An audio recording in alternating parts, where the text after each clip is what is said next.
पहिल्यांदा आपल्या सर्वांचं स्वागत आहे. कृषी उत्पन्न समिती आधार समिती नवी मुंबई त्याच्या घोटाळ्याच्या अनुषंगाने आज या ठिकाणी पुन्हा एकदा मी बोलण्यासाठी या ठिकाणी आलोय.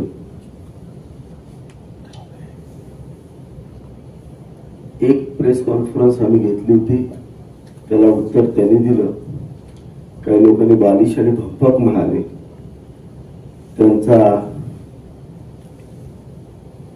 त्यांच्या बुद्धीची कीव करावी वाटते की त्यांनी ज्या पद्धतीनं घोटाळे करून सुद्धा या ठिकाणी जनतेच्या पुढे जात आहेत. आज त्यांनी ठामपणे सांगितलं की आम्ही घोटाळाच केलेला नाही. त्यांचं प्रतिज्ञापत्र मी आपल्या पुढे दाखवतोय. या प्रतिज्ञापत्रामध्ये ते आरोपी आहेत आणि भारतीय दंड संहिता 406, 409, 420, 34 आणि 13(2) अंतर्गत त्यांच्यावरती भ्रष्टाचार प्रतिबंधक अधिनियम 1988 नुसार एपीएमसी मार्केटला गुन्हा दाखल आहे. हे जे शौचालयाचे जे पैसे आहेत ते त्यांनी खाल्ले, हे शासनाने जरी 7.5 कोटी म्हटले असते तर त्याची व्याप्ती खूप मोठी आहे.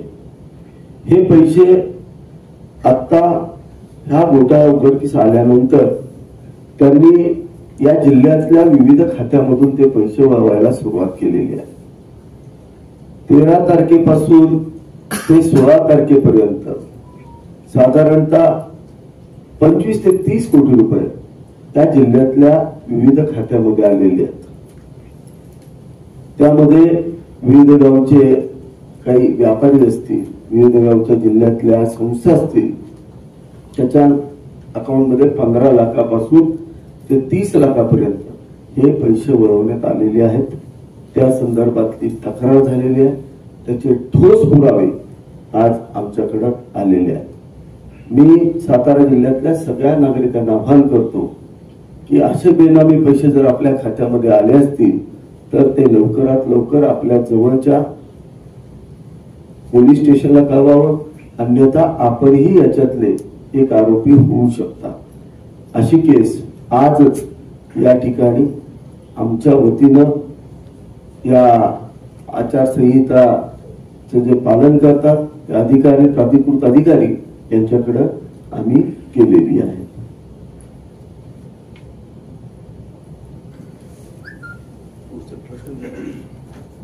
यामध्ये एकंदरीत आरोपी किती आहेत?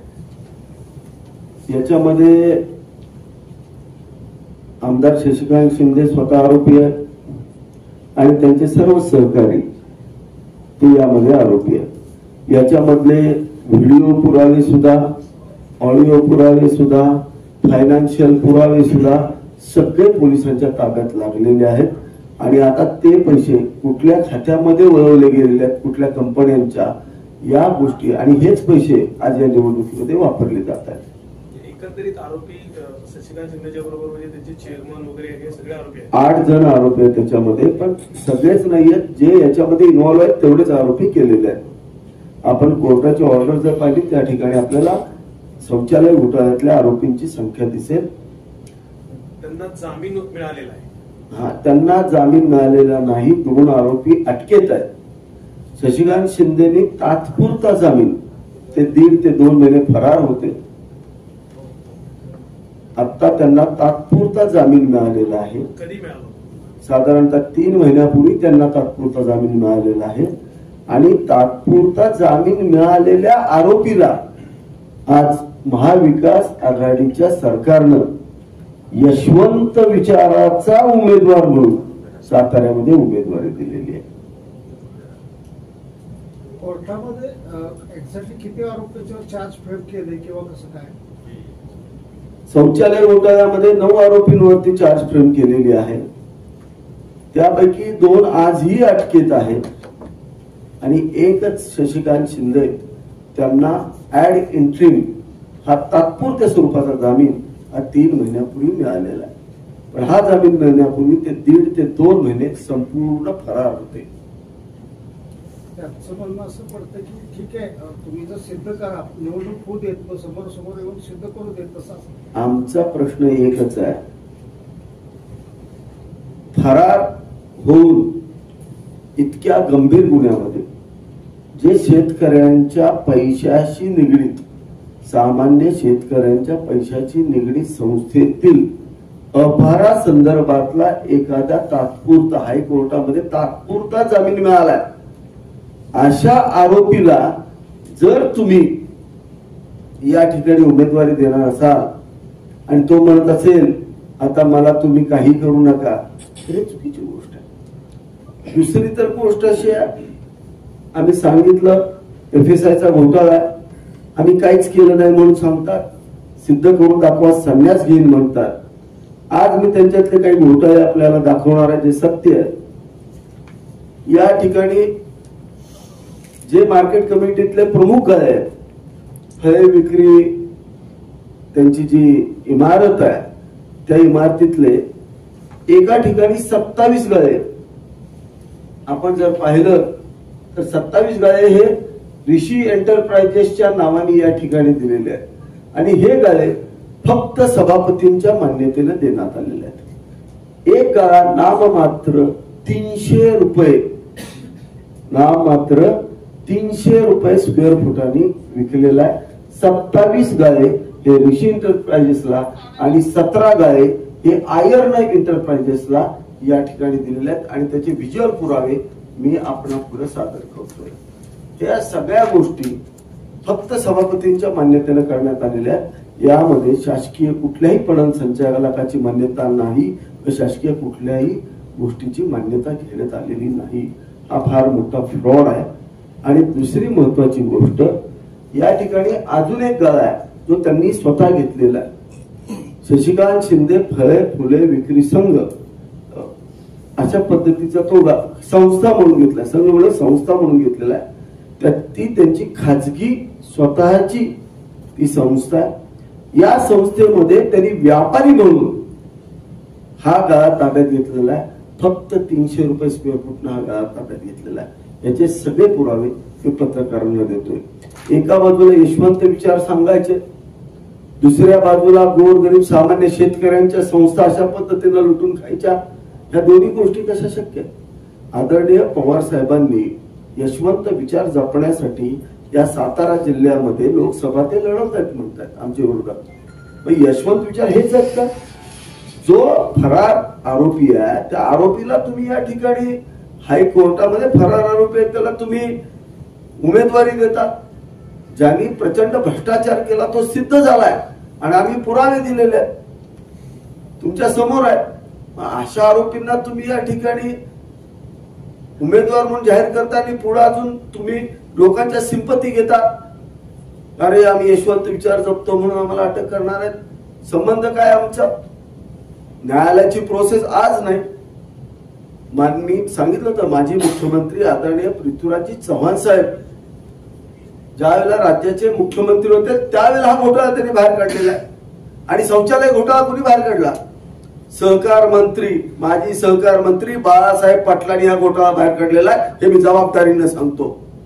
हा घोटाळा बाळासाहेब पाटलांच्या काळामध्ये बाहेर पडलाय शौचालयाचा आणि त्यांच्या नोटिंग मध्ये हे दोषी सापडलेले आहेत.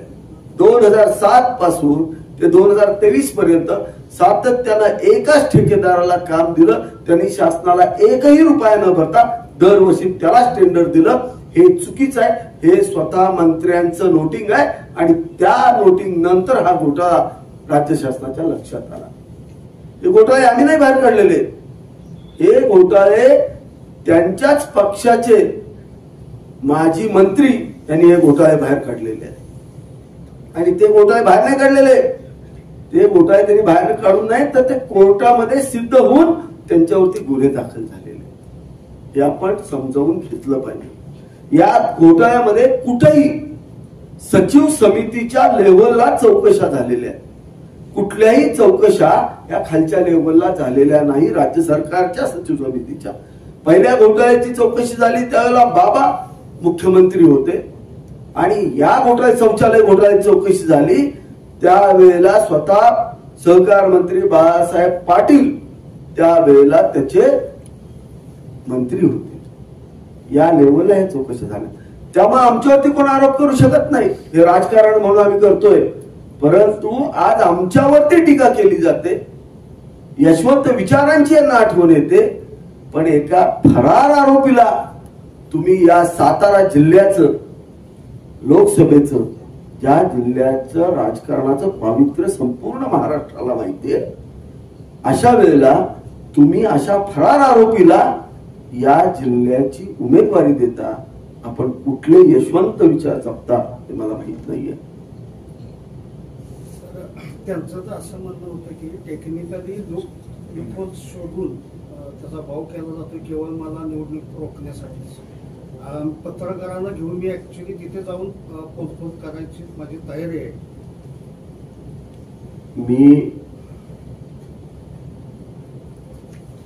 आपणाला जबाबदारीने सांगतो, ह्या गायांची अलॉटमेंट झालेली आहे. अलॉटमेंटच्या डेट्स आहेत. ऋषी एंटरप्राइजेस महेश शिंदेची नाही, चेक करा. आयर एंटरप्राइजेस आमची नाही, चेक करा. याचा येणारा पैसा कोणाच्या खात्यात जातोय ते चेक करा. आणि हे चेक करण्यासाठी तर गुन्हे दाखल झालेले. आज सभापतींच्या मान्यतेने वाशी मार्केटमध्ये तुम्ही 300 स्क्वेअर फूटचा गाळा मोजून 1 लाख रुपयात घेता. 300 रुपये स्क्वेअर फूट न गाळा घेता. 300 रुपये स्क्वेअर फूट न गाळा, कमर्शियल गाळा हा मिळू शकतो का? एका छोट्या गावात मिळू शकत नाही. आणि हे गाळे द्यायचेत कुणाला?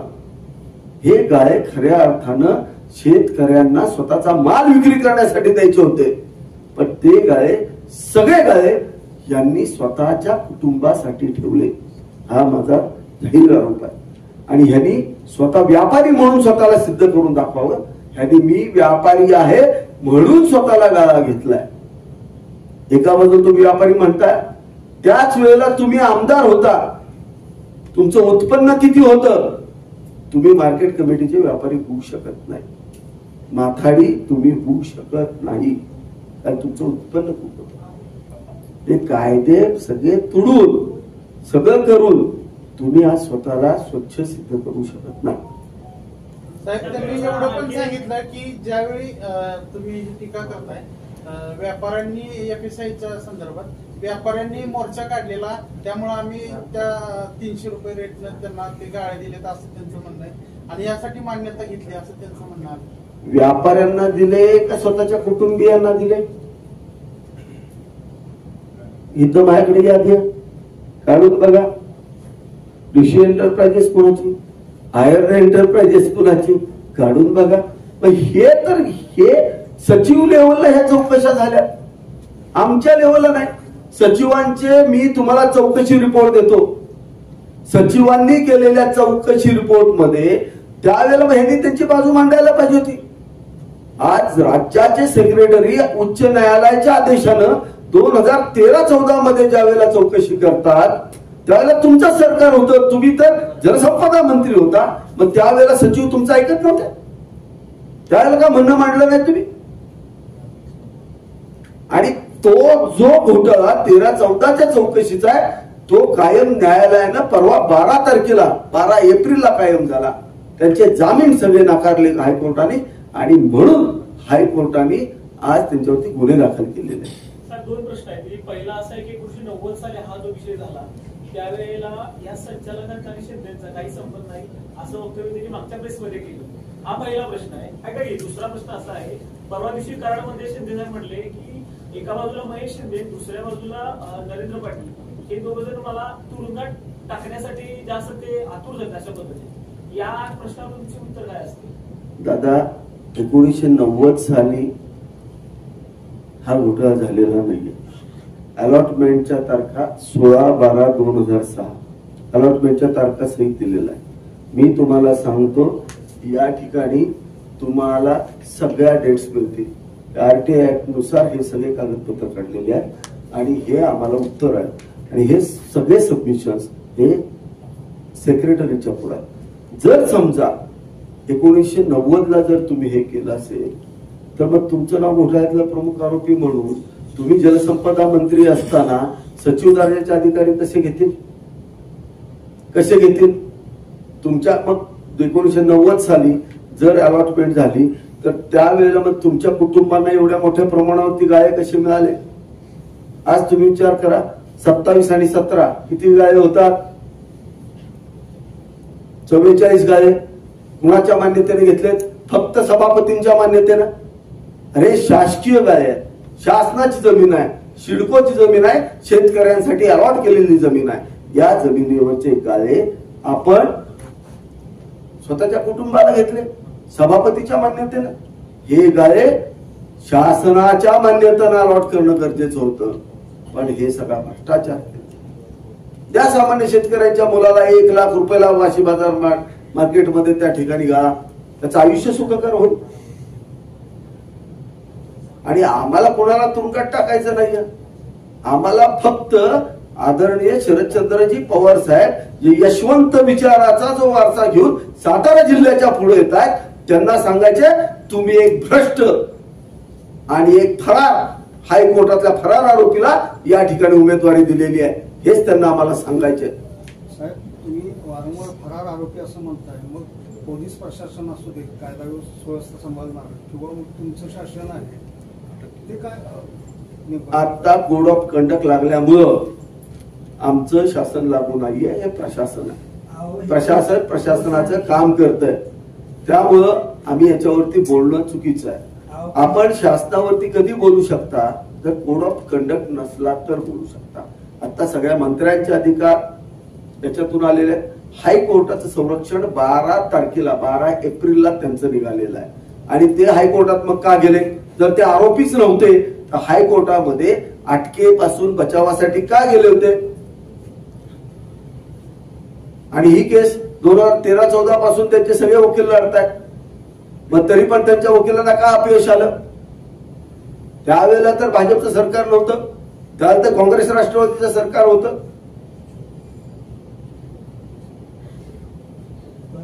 इथं जर सर्वसामान्यावर झालं असतं तर लगेच तुम्ही तुमच्या सरकारला हे केलं असतं.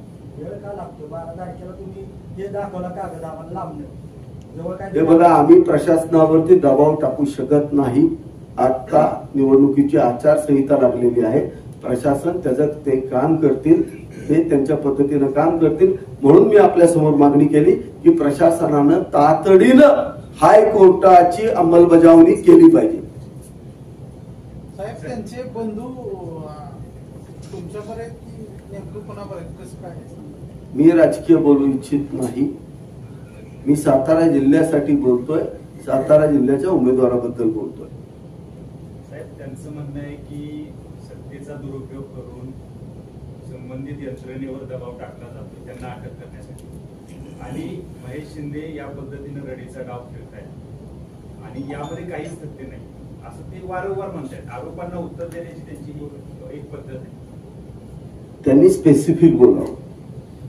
मला सांगा, ते वारंवार एकच गोष्ट बोलतायत की दबाव टाकला. सन्माननीय उच्च न्यायालयावरती 13-14 मध्ये आम्ही दबाव टाकला होता का? 15-16 मध्ये दबाव टाकला होता का? मी तुमचा त्यावेळेला विरोधक होतो का? आमच्यातलं कोणीही त्यावेळेला सत्तेमध्ये नव्हतं. महेश शिंदे आमदार पण नव्हते, मला ही केस पण माहित नव्हती. ही केस ज्या वेळेला तुमचं अटकेचं संरक्षण 12 एप्रिलला निघालं त्यावेळेला ही केस आमच्या ताब्यामध्ये आली आणि ते आपल्या पुढे आम्ही मांडली. हायकोर्टाचा निर्णय चाललाय, त्याच्यामध्ये दबावाचा काय प्रश्न येतो? उच्च न्यायालयाचा आहे. आम्ही उच्च न्यायालयावरती दबाव टाकू शकतो का? कदापि नाही.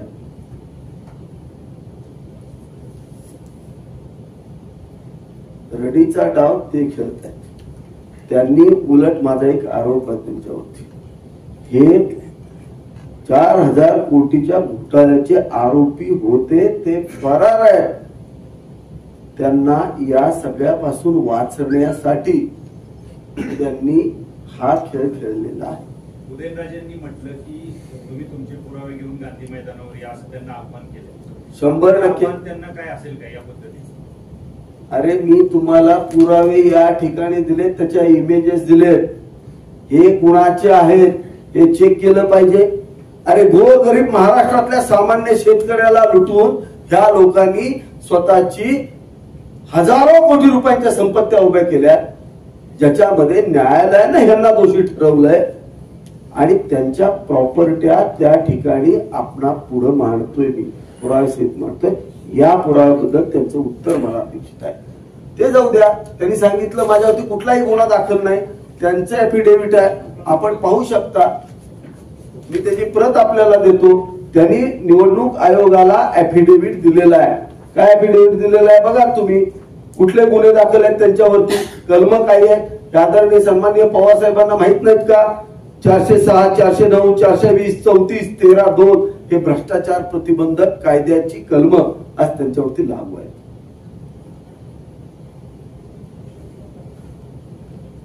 ऑब्जेक्शन घेतले का? लेखी वगैरे ऑब्जेक्शन दिले? आम्ही याला ऑब्जेक्शन दिलेलं आहे. त्याचा निकाल कधी लागेल? निवडणूक आयोगाकडे दिले ऑब्जेक्शन. हा, निवडणूक आयोगाकडे आम्ही व्यवस्थित ऑब्जेक्शन आमचं दिलेलं आहे. अर्ज अवैध ठरला, वैध सगळा आता कसं वैध ठरलं? वैध ठरलाय. कायद्यानुसार निवडणूक निर्णय अधिकाऱ्याला प्रतिज्ञापत्र स्वीकारता येतं, पण आतल्या कंटेंट मध्ये ते कुठलाही निर्णय देऊ शकत नाही. त्याच्यातला जर निर्णय द्यायचा असेल तर आपल्याला हायकोर्टामध्ये अपील करण्याची प्रोव्हिजन असते आणि त्या प्रोव्हिजन नुसार आम्ही हायकोर्टात अपील केलं. अपील कधी केले? का? हा भ्रष्टाचार काय काल उघड नव्हता झाला? भ्रष्टाचाराचं अपील नाहीये हे, अर्जाच्या बाबतीत अपील दिलंय. भ्रष्टाचार सिद्ध झाला हायकोर्टात, हा भ्ष्टाचार आरोप नाहीये, चौकशी अंती सिद्ध होऊन गुन्हे दाखल झालेले आहेत. एकामध्ये एंट्री मिळालाय, दुसऱ्यामध्ये अजून काहीच नाही, फरारच आहे. तुम्ही त्यांना जसा जामीन मिळाला तसा तुम्ही पुन्हा हायकोर्टामध्ये त्यांना अटक व्हावी म्हणून तुम्ही रीट दाखल केली होती, तर ती रीट फेटाळली असं त्यांचं म्हणणं आहे. अजिबात, त्यांनी त्या रीटची कॉपी द्यावी, राजकारणातून संन्यास घेईल. शब्द माझा घ्या, एक फक्त रीटची महेश शिंदेची किंवा कुणाची कॉपी दाखवायची की त्यामध्ये आम्ही त्यांच्या विरुद्ध हायकोर्टामध्ये कुठलीही मुवमेंट केलेली असेल तर. आम्ही कुठेही कुठल्याही केसमध्ये इंटरव्हेन केलेलं नाही, खाजगी कुठेही वकील लागलेले नाहीत, सरकारी वकील त्यांनी चालवलेली ही केस आहे आणि ही केस 2010 पासून 2016 पर्यंत चाललेली आहे. तुम्ही म्हणताय मी संदेश घेतो, ते म्हणतात अर्ज मागे घेतो, या दोन्ही गोष्टी घडल्या तर प्रश्नच मिळेल. तुम्ही प्रश्न बदललाय, तुम्ही स्पेसिफिक बोलला. मी म्हणतात संदेश घेतो, संन्यास घेतो नाही, मी काय म्हणलं, हे जर चुकीचं असेल तर त्यांनी दाखव. आम्ही याच्यामध्ये कुठल्याही कोर्ट प्रोसेस मध्ये आम्ही घेतलेलं नाही. भविष्यात त्यांना अटक होणार का? आता तात्पुरता जामीन दिलेला आहे. एका केसमध्ये तात्पुरता जामीन आहे, दुसरा जामीन सुद्धा नाही. त्यांचं म्हणणं आहे की माझ्याकडे त्यांच्या बाबतीत भरपूर पुरावे आहेत, मी आता निवडणुकीत काय बोलणार नाही, निवडणूक झाल्यावर सगळं बाहेर काढणार आहे. आत्ताच काढा, काहीही अडचण नाही, शुभेच्छा, कुठलाही काढा, काही अडचण नाही. अर्जाबाबत नेमकं काय अपील केलं? अर्जावरती त्यांनी खोटी माहिती दिली, खोटी शपथपत्र दाखल केली म्हणून त्याच्यावरती अपील केलं. यापूर्वीच्या अनेक निवडणुकीमध्ये जे जेलमध्ये असतात त्यांना सहानुभूती मिळते आणि ते निवडून येतात, अशा अनेक वेळा घटना घडल्या. त्याच्या बाबतीत असं नाही ना. बघा, जेलमध्ये टाकणं हा मोठो आमचा नाहीच. आमचं एकच म्हणणं आहे, या जिल्ह्याचा उमेदवार आदरणीय शरदचंद्रजी पवार साहेबांचा आजपर्यंत यशवंत विचाराचा असतो, पण आतापर्यंतचा अनुभव पाहता आजचा उमेदवार त्यांनी फरार, जो शेतकऱ्यांचे पैसे खाऊन फरार झालेला आरोपी, याला या ठिकाणी उमेदवारी दिली. कोणत्या गुन्ह्यामध्ये त्यांना जामीन नाहीये? एका याच्यात जामीन मिळाला, अंतरिम एफएसआयच्या. आतापर्यंत इलेक्शनचा जर मी अनुभव घेतलेला आहे, विकास कामावरती बोलत होते, विरोधक विकास कामं काय झालेलं आहे त्याच्यावरती चर्चा करत होते आणि त्याच्यामुळे मतदान ठरवत होते. आता काय झाले, त्यांच्यावर आरोप करणे, दुसऱ्यांना खुलासा करणे, याचा ते गुरफटून गेलेला आहे. त्याचा मतदानावर परिणाम होईल का? हे बघा, जिल्ह्यामधली विकास कामं संपूर्ण जिल्ह्यानं आज पाडलेली. आज सिंचनाचे प्रचंड मोठे प्रकल्प आदरणीय मुख्यमंत्री एकनाथजी शिंदे साहेब आणि उपमुख्यमंत्री देवेंद्र फडणवीस अजितदादांच्या सरकारच्या माध्यमातून या जिल्ह्यामध्ये मार्गी लागलेल्या आहे। आज खटाव माणसारखा दुष्काळाचा कलंक हा या सरकारनं पुसलेला आणि खऱ्या अर्थानं जर रस्त्याचं जाळं आपण जर जिल्ह्यातलं पाहिलं असेल प्रचंड मोठ्या प्रमाणावरती या ठिकाणी रस्त्याचं जाळं विणलेलं आहे। प्रत्येक व्यक्तीला न्याय देण्याचं काम ह्या राज्य सरकारनं केलेलं आहे। त्यामुळं 100% हे राज्य सरकार सामान्य माणसांच्या नजरेमध्ये पास झालेलं सरकार। आम्ही भाषणात पुढाऱ्यांच्या यशवंत विचार म्हणजे काय आता हे तुम्ही सांगताय? यशवंत विचार म्हणजे ज्या विचारांनी गोरगरीब सामान्य शेतकऱ्यांच्या आयुष्यामध्ये त्यांची गरिबी दूर झाली, आर्थिक दरी श्रीमंत आणि गरिबीतली कमी झाली आणि एक सहकाराची फार मोठी चळवळ निर्माण झाली, हा यशवंत विचार होता।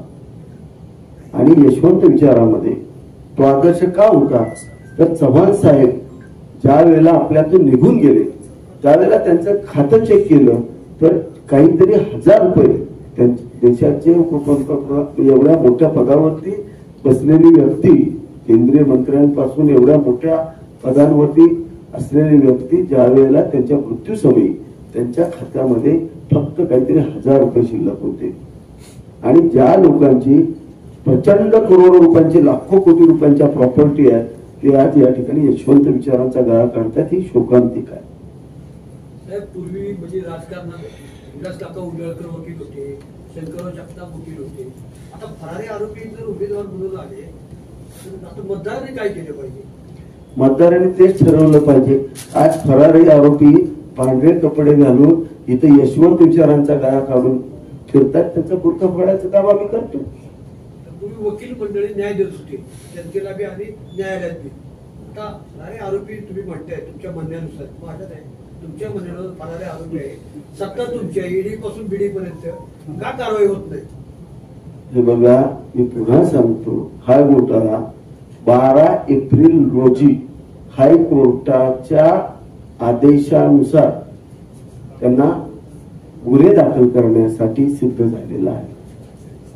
12 एप्रिलला किती दिवसापूर्वी आचारसंहितेत झालेला आहे गोष्ट। याच्यामध्ये कोणीही कुठलाही खाजगी वकील लागला नव्हता, कुठलंही इंटरव्हेन्शन नव्हतं। आता अर्ज राहिले त्यात यशवंत विचाराचा नेमकं कोणता उमेदवार आहे? आम्ही त्यांनी सांगितलं आम्ही यशवंत विचाराचे आहोत।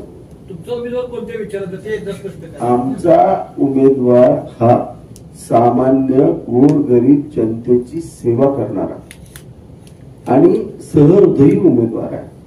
आज आपण पाहिलं असेल त्यांची कामाची पद्धत, जर एखादा गोरगरीब माणूस गेला तर ते त्या ठिकाणी त्याच्यासाठी वाटतं ते करण्याची तयारी असणारा उमेदवार आहे। दुसरी महत्वाची गोष्ट, आज महाराज साहेब सर्व जाती धर्माच्या लोकांना प्रामाणिकपणे न्याय देतात। त्यांचे सगळे मित्र बघा, सर्व जाती धर्माच्या लोकांना, एवढा मोठा राजा असून सुद्धा गोरगरीब सामान्य जनतेमध्ये कायम रममाण होणारा हा राजा आहे।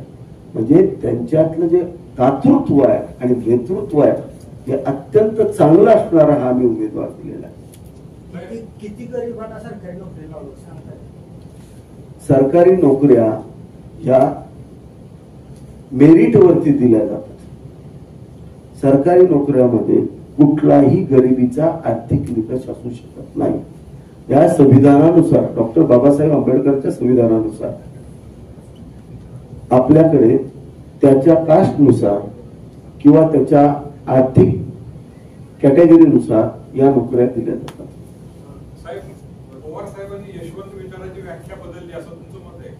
100% आज पवार साहेब यशवंतराव चव्हाणांचं नाव घेण्याची त्यांची लायकीच नाही, मी स्पष्ट सांगतो। त्याचं कारणच असं आहे की पवार साहेब यशवंत विचार ज्यावेळेला म्हणतात त्यावेळेला त्यांनी एक लक्षात ठेवलं पाहिजे, चव्हाण साहेबांनी आपल्या पोरीच्या किंवा नातवाच्या नावानं लाखो करोडो रुपयांची प्रॉपर्टी मागे ठेवली नाही। आज जनतेच्या साठी त्यांनी आयुष्य झटवलं, पण त्यांच्या आयुष्यामध्ये कुठल्याही असं वारसाला प्रॉपर्ट्या दिलेल्या नाहीत त्यांनी।